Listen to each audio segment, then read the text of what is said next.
Hey, hey, we're at Henry Ford's Greenfield Village, the Henry Ford Museum today. This was one of the things that I definitely wanted to visit when I came out here.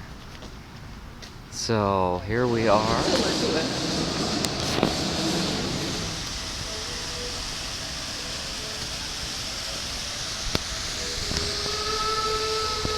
We'll ride the train.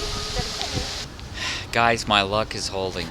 Overcast day like this during the week, really nice. I'm so glad I'm able to take you along with me. If you're ever in the Detroit area, give that Greenfield Village a visit.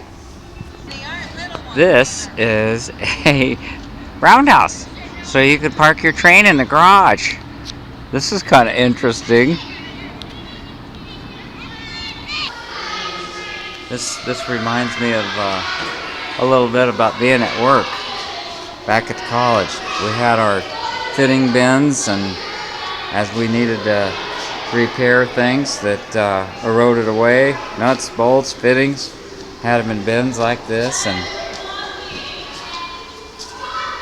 all this big raw steel. I tried to find out a horsepower equivalent to, we had 100 horsepower boilers, but he said if you were to convert it to gasoline engine horsepower, these things would be about 4,500 horsepower for one of these big steam locomotives.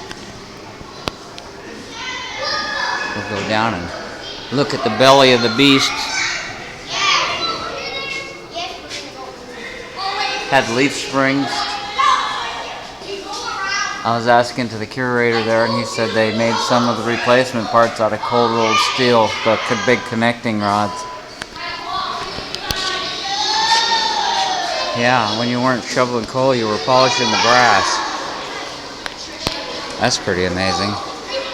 These are all refurbished. They look beautiful indoors.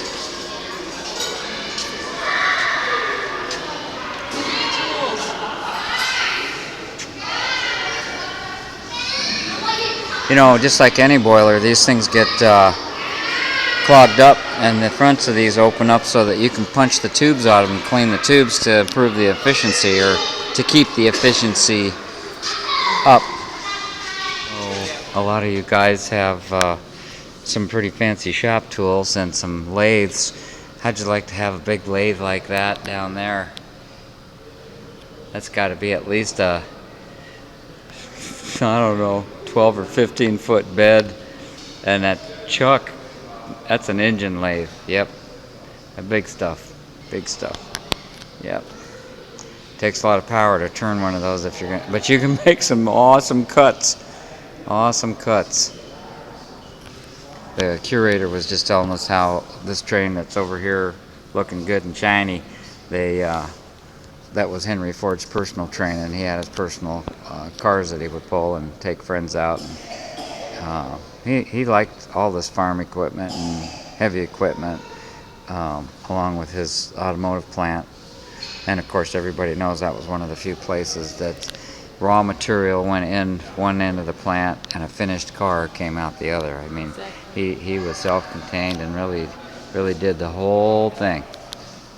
He farmed out a lot of stuff. I'm sure he had a lot of stuff brought in, but even when he had crates and things delivered and shipped, he would specify, if he was outsourcing different parts, that he wanted the crate to be out of a certain kind of wood and certain dimensions, because they would not scrap anything. They would use those pallets and crates to make the woodwork that was inside the cars, because the Model T and the Model A had a lot of wood in them. Chevrolet even had more wood. That's why you don't see as many Chevrolets lasting as long, because the wood deteriorated and then the metal lost its shape.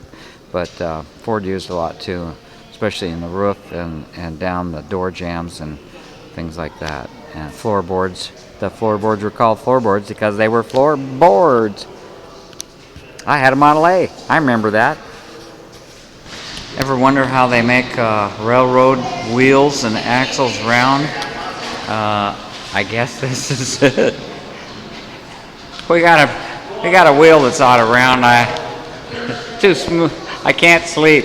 Let's stick it in the machine and true it up a little bit here, shall we? My gosh.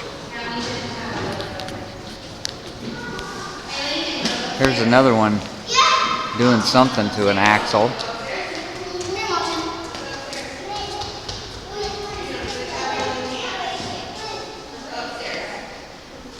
What does a mechanic use this machine for? It pushes heavy locomotive wheels on and off their axles so they can be repaired or replaced. This is just a press to take the wheel off the axle because it's two-piece. How about that? Careful of your fingers.